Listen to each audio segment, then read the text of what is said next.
everyone, I hope you are doing fine. So today's topic is descriptive statistics.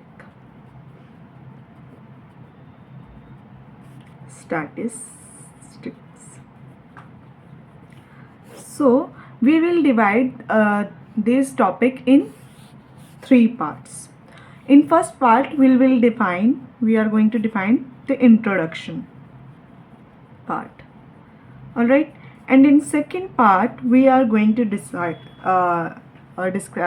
suggest or tell data presentation. There is another part of it, and in third part then we'll going to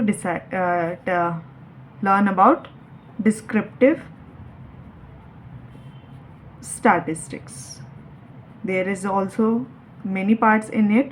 So first we'll in first part we are going to discuss introduction of descriptive statistics and what is the why we'll study this statistics for data representation. There is a lot of charts, diagrams, bar graph there, so we'll discuss in part second. And part third we are going to learn what's the chart and what's the role of chart and bar graph and all is describing.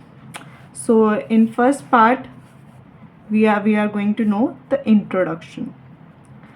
So in introduction we will know what is the descriptive statistics, like why this it invent. Okay, what is this descriptive statistics and why this is invent, why this is invent. Okay,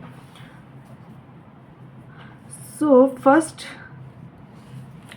we will learn so in introduction we say that this is the statistics which help us analyze, or we can say it is a technique or procedure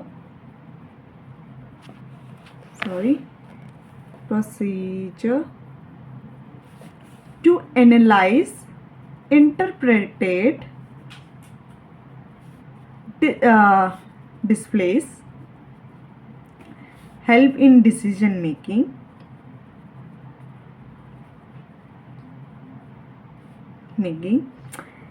and based on a set of data. मतलब ये सब जो data है ये help करेगा एक कोई भी डाटा को रिप्रेजेंट करने में. ये जो ये सारा डाटा जो है, ये जो टेक्निक है वो हेल्प करेंगे एनालाइज करने में, इंटरप्रेटेट करने में और डिसीजन मेकिंग में. Okay, so there are a set of facts and figures जिसमें इंडिविजुअल और authority on the concern topic.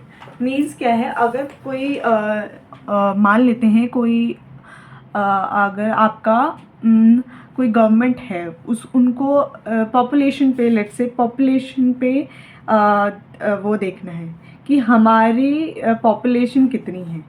तो हमारी पॉपुलेशन बहुत सारी इन मिलियंस में है, ऑब्वियसली मिलियंस में भी नहीं, बिलियंस में भी कह सकते हैं हमारी पॉपुलेशन इंडिया की है. सो हमारी पॉपुलेशन इंडिया में मिलियंस से बिलियंस में है वो तो मुझे पता नहीं, बट हम इसको ऐसे थोड़ी ना काउंट करेंगे कि आओ आप 1 हो गए, दूसरा आप दूसरे हो गए, 2 हो गए.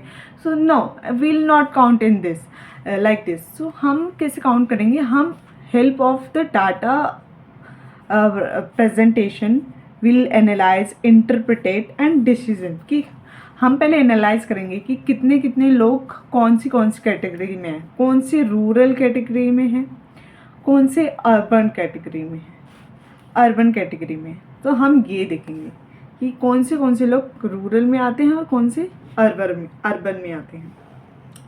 तो इस चीज़ को डिसाइड करने के लिए हम डाटा डिस्क्रिप्टिव डाटा का यूज़ करते हैं। क्या करते हैं? यूज़ करते हैं। सो इसके हेल्प से हमारे को पहले क्या करना, डिस्क्रिप्टिव स्टैटिस्टिक्स को अप्लाई करने के लिए क्या कहता है कि हम पहले उसको एनालाइज करते हैं, इंटरप्रेट करते हैं, फिर हम कोई डिसीजन पे आते हैं, फिर हम कोई कंक्लूजन पे आते हैं, फिर हम तब जाके हम बता पाते हैं कि हमारा रूरल का कितना है और अर्बन कितने लोग हैं, कितने लोगों को कितनी ज़रूरत है, कितने लोगों को कितनी ज़रूरत है। तो इस चीज़ के लिए हेल्प करता है इस चीज़ के लिए डिस्क्रिप्टिव स्टैटिस्टिक्स हमारा नीड होता है। ये डाटा जो होता है, एज आई सेड, कि बहुत ज़्यादा ह्यूज नंबर में होता है, ह्यूज नंबर में होते हैं, we can say in mass number में होता है। और ये न्यूमेरिकल फॉर्म में होता है। इसको हम न्यूमेरिकल फॉर्म में करते हैं, यानी कि हम इसको क्वांटिटेटिव में अप्लाई वो करते हैं, हम एनालाइज करते हैं, क्वांटिटेटिव एनालिसिस करते हैं। ओके, सो हमारे को इसमें कॉम्प्रिहेंसिव नहीं मिलता है, हमारे को इसमें कॉम्प्रिहेंसिव डाटा नहीं मिलता है, इसमें हमारे को एक बहुत लार्ज नंबर ऑफ डाटा मिलता है। सो फॉर दैट हमारा इसका पर्पस होता है कि हम एक प्रेजेंटेशन करें और एक प्राइमरी डाटा एनालाइज करेंगे फॉलोइंग वे में नेक्स्ट वीडियो में, कि हमारा डाटा कैसे किस फॉर्म में रिप्रेजेंट होता है। Thank you for today and please don't forget to subscribe and like the video.